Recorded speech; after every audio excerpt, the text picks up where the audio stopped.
Hey, what's going on everybody? My name is Cruz and welcome back to another video. In this one, I'm going to show you how I use a broken Marshall to get ambient tones. Before we get to the video, please do all the things to help this channel grow. Like this video, comment, and subscribe. Be sure to hit the bell icon so you know every single time I upload a video. Without further ado, let's get started. When I put this studio together, I briefly talked about this amp. This is the first time I've been able to pull this amp out in like years actually. And that is the Marshall Valvestate 40V model 8040. Truth be told, I actually found this outside for garbage pickup in the rain, I might add, in the middle of Manhattan, and just sitting there like in all its glory. Now, you don't find a Marshall and not at least try to take it home and figure out what's going on with it. I don't know why someone threw it out, but obviously they threw it out because something was wrong with it. So by the time I got to it, everything in the normal channel, boost channel, all of its EQ settings, the input, all were fried out and were not working. But the one thing that did work was the power amp in. So I was able to at least hear my guitar signal come out of it, but I wanted the amp to work. So I called up a friend who did refer me to someone who could fix the amp. They took it for a few days, gave it back to me and said, I'm going to be honest with you, this is not looking good, but I did fix it. Let's see how long it lasts. Long story short, the amp lasted a few days max before it fried out all over again.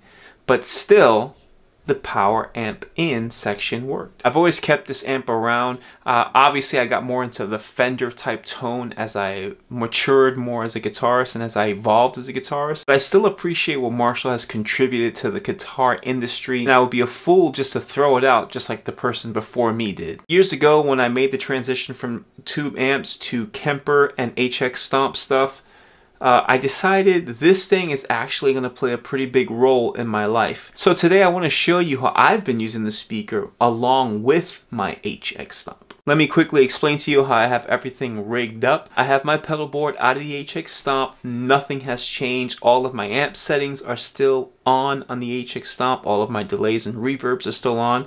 It's going directly out of the HX Stomp and directly into the power amp in section of the Marshall Valvestate, in the same way that I would put my pedal board right into my interface. Because none of this actually works, rest assured, it's not altering the tone in terms of EQ in any kind of way, but you will hear some characteristic changes. It's coming out of a speaker, it's coming out of wood, a 12-inch speaker at that, so it's going to probably sound warmer, fatter maybe. Actually is what I enjoy about going through this speaker. Today I'm miking the Marshall up with my SM57. Now the way I like to personally use an SM57 to mic up a speaker, I like to find the center of the cone and then go about 2 or 3 inches to the right and put the actual mic directly onto the grill. I think that's the sweet spot, especially for SM57.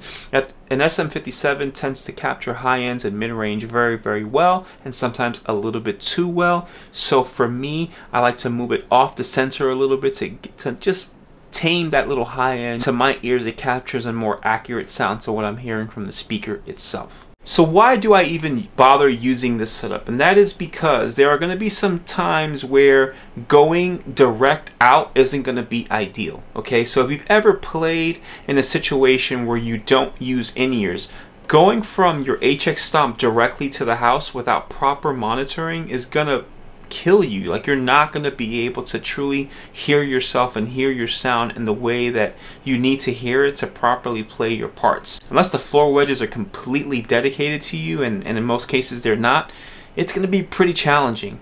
So when I can't go in an in-ear situation with the HX Stomp, I usually bring this speaker, and this speaker serves as my own personal monitor to help give me a sound or help give me some clarity as to what I'm sending to the house. I'll typically use a direct box, like a splitter direct box or a direct box with 1 input and 2 outputs, so I can split my signal. My HX Stomp can then go to the house, but then I can also send the signal to this speaker so I can properly hear what my guitar sounds like without having to worry about if the sound guy is going to give me enough of myself on the monitor. And you never know, sometimes being too loud on the monitor, you may be sharing a monitor signal with someone and they don't want to hear you as much as you want to hear yourself. Another reason to use this is when you don't have a mic'd up situation. Maybe you're playing in a small venue and everyone is expected to bring an amp and sort of amplify themselves. Even some keyboardists have to do this. Well, this is another perfect scenario. I love that this is like the combination of both worlds. I don't have to depend on the HX Stomp solely. If I do need to bring an amp in an amp situation, I don't have to stress and worry about turning my amps off of the HX Stomp. I can just use this speaker and essentially emulate having an amp in a live situation. So now let's go over some of the tones that I'm getting from this amp itself.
So as you can hear, it's a very, very good tone. I love having it in the room. It's one of the things that I miss products like the HX Stomp, those digital products. You don't get that amp in the room feel. Even with studio monitors, you're getting the amp in another room mic'd up feel.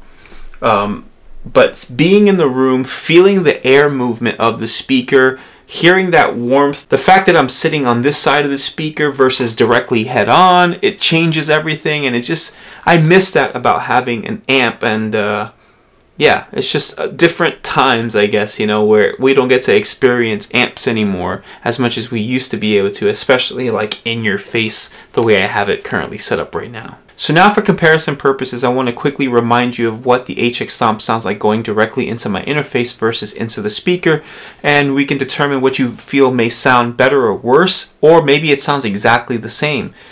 Keep in mind, the signal that you're hearing is not the amp itself in the room, right? You're hearing the speaker mic'd up with an SM57 going into my interface. And that's what the HX Stomp is supposed to be emulating anyway, not the amp in the room type of a sound. So let's hear what it sounds like.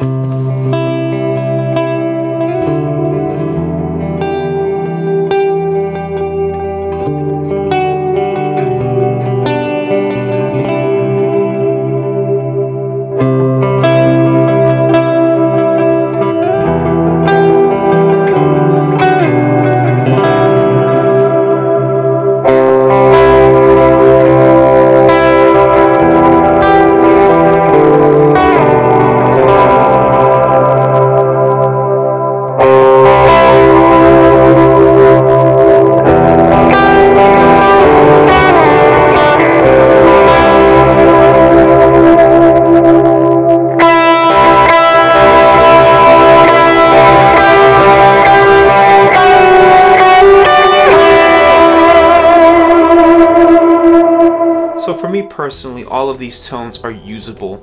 They're all something that I could easily take on a gig or even a recording session with me and feel completely fine with, and I know that we could work around it.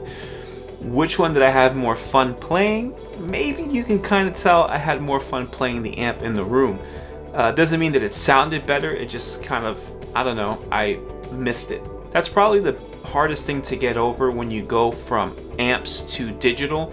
The sound isn't necessarily different, it's this like ability to sit in a room with an amp. It's the feel and the warmth of the amp being right next to you.